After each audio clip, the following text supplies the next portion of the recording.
കോട്ടയം നഗരസഭയിലെ പെൻഷൻ തട്ടിപ്പ് കേസ് പ്രതി അഖിൽ സി വർഗീസ് 1 വർഷത്തിനു ശേഷം അറസ്റ്റിൽ.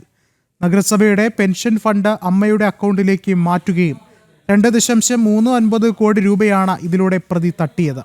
ആഡംബര ജീവിതത്തിനാണ് പണം ചെലവഴിച്ചതെന്ന് പ്രതി മൊഴി നൽകി. ഇയാളെ കോട്ടയം വിജിലൻസ് കോടതി റിമാൻഡ് ചെയ്തു. കഴിഞ്ഞ ഓഗസ്റ്റിലാണ് കോട്ടയം നഗരസഭയിലെ പെൻഷൻ ഫണ്ട് തട്ടിപ്പിന്റെ വിവരങ്ങൾ പുറത്തുവന്നത്. പിന്നാലെ മുങ്ങിയ അഖിൽ സി വർഗീസ് 1 വർഷത്തോളം ഒളിവിലായിരുന്നു. കൊല്ലം റെയിൽവേ സ്റ്റേഷന് സമീപത്തുള്ള ലോഡ്ജിൽ നിന്നുമാണ് അഖിലിനെ കോട്ടയം വിജിലൻസ് യൂണിറ്റ് അറസ്റ്റ് ചെയ്തത്. 2 ദിവസമായി ഇയാൾ ഇവിടെ താമസിച്ചിരുന്നതായി അന്വേഷണ സംഘത്തിന് വിവരം ലഭിച്ചിരുന്നു. കൊല്ലം ജില്ലാ ഡാൻസ് ഓഫ് സംഘവും പ്രതിയെ പിടികൂടുന്നതിന് സഹായിച്ചു. കഴിഞ്ഞ 1 വർഷമായി മൊബൈൽ ഫോൺ ഉപയോഗിക്കാതെയായിരുന്നു വിവിധയിടങ്ങളിൽ ഇയാൾ ഒളിവിൽ കഴിഞ്ഞിരുന്നത്. കുടുംബാംഗങ്ങളെ പോലും ബന്ധപ്പെടാതെ ഒളിവ് ജീവിതം നയിച്ച അഖിലിനെ ഏറെ ശ്രമപ്പെട്ടാണ് ഡിവൈഎസ്പി രവികുമാർ, CI മഹേഷ് എന്നിവരുടെ നേതൃത്വത്തിലുള്ള സംഘം അറസ്റ്റ് ചെയ്തത്. ആഡംബര ജീവിതത്തിനാണ് പണം ചെലവഴിച്ചതെന്ന് പ്രതി സമ്മതിച്ചു. വിശദമായി ചോദ്യം ചെയ്യുന്നതിനായി അന്വേഷണ സംഘം ഇയാളെ കസ്റ്റഡിയിൽ ആവശ്യപ്പെടും.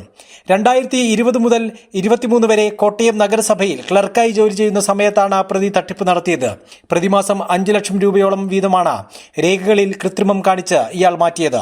കോട്ടയം വെസ്റ്റ് പോലീസും ജില്ലാ ക്രൈംബ്രാഞ്ചും അന്വേഷിച്ച കേസ് ഈ വർഷം മാർച്ചിലാണ് വിജിലൻസിന് കൈമാറിയത്. ജനം, കോട്ടയം.